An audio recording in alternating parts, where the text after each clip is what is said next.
Halo, assalamualaikum warahmatullahi wabarakatuh. Kan YouTube. Kali ini aku akan membahas tentang sebagai petani, kalau kita mau menanam pohon dengan skala besar, kira-kira pohon apa yang akan kita tanam. Nah, sebenarnya begini ya, kan kalau kita mau nanam ya, itu banyak masukan-masukan yang bisa kita perhatikan di luar ya. Kita lihat orang nanam kelengkeng tuh sukses, ada nanam alpukat sukses, ada yang nanam durian sukses. Bingung mana yang harus kita ikuti. Nah, sekarang kan pertanyaannya pohon mana? Karena semua orang kan cerita pohon ini menjanjikan, pohon ini menjanjikan. Artinya secara ekonomi ya. Nah, aku akan sharing ya beberapa tips ya bagaimana cara menentukan supaya kita nggak galau lagi memikirkan pohon apa yang akan kita tanam. Nah, tips yang pertama yang bisa aku sharing ya. Kalau aku pribadi sendiri, kalau seandainya mau nanam nanti dalam skala yang jauh lebih besar lagi ya. Sekarang ini aku nanam alpukat ya, fokus di alpukat sama jeruk nipis. Nah, aku prinsipnya begini. Yang pertama, aku tanam itu berdasarkan apa pohon atau buah yang aku suka. Itu yang pertama dulu. Artinya buah yang aku suka dan orang lain juga suka gitu. Jadi secara umum disukai di masyarakat. Itu yang pertama.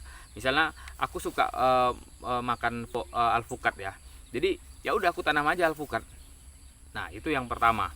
Lalu yang kedua, itu adalah setelah kita tentukan alpukat ya, tapi jangan terlalu ini ya, aku bilang jangan nanti lihat orang lagi nanam kelengkeng, wah cobalah kelengkeng. Nah, ini nggak bisa begitu. Dari awal tuh sudah kita tentukan. Nah, ini misalnya 1 hektar kita mau tanam alpukat, ya udah alpukat aja, nggak usah lagi mikirin, kita fokus aja bagaimana membudidayakan alpukat ini bisa maksimal. Nah, lalu yang kedua, setelah kita tentukan pohonnya, maka selanjutnya adalah kita harus tanam dalam jumlah yang banyak ya. Misalnya skalanya 1 hektar, ya udah tanam aja 1 hektar. Jadi jangan nanti dalam 1 hektar itu campur-campur, misalnya ada alpukat, ada durian, ada lengkeng, ada rambutan. Nah, jangan seperti itu. Jadi 1 hektar itu ya sudah tanam saja. 1 hektar itu katakan misalnya 1 hektar dengan jarak 6 kali 6 itu bisa dapat di angka 230 sampai 240 batang ya, kalau jaraknya 6 kali 6. Ya udah fokus aja di sana. Paling kalaupun misalnya mau tanam yang lain ya tanam 1 pohon 2 pohon lah ya. Misalnya kita pengen ada rambutan, tanam 1 pohon 2 pohon, cuman nggak usah banyak ya, katakan kita ambil 10 pohon aja lah. Selebihnya itu harus alpukat semua ya. Atau misalnya kawan-kawan misalnya mau tanam durian, ya udah fokus di durian aja, jangan lagi dicampur dengan yang lain-lain. Karena prinsipnya itu akan menjadi bisnis ketika jumlahnya banyak.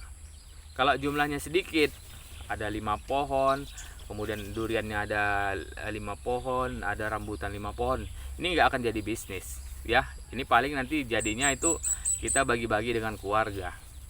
Nah, jadi itu yang aku saranin sama kawan-kawan ya.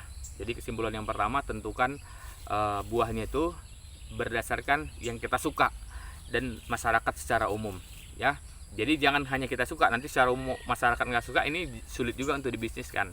Lalu yang kedua, tanam yang banyak ya. Mudah-mudahan ini nanti bisa jadi bisnis. Jadi kalau kita sudah tanam yang banyak, kalau misalnya kita malas jadi pemasaran langsung ke masyarakat, ya sudah, mungkin kita bisa via agen. Agen itu akan banyak yang datang nanti kalau kita punya skala hasil buah itu yang banyak ya.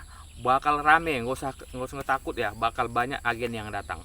Jadi itu aja tips ya, menentukan untuk tanam buah apa. Jadi nggak usah galau, fokus saja satu, jangan mikirin orang tanam intan segala macam, nggak usah, pikirin aja apa yang kita suka. Oke, itu aja mungkin tips dari saya, mudah-mudahan ini bermanfaat. Kalau ada pertanyaan, ketik aja di kolom komentar. Jangan lupa di subscribe. Assalamualaikum warahmatullahi wabarakatuh.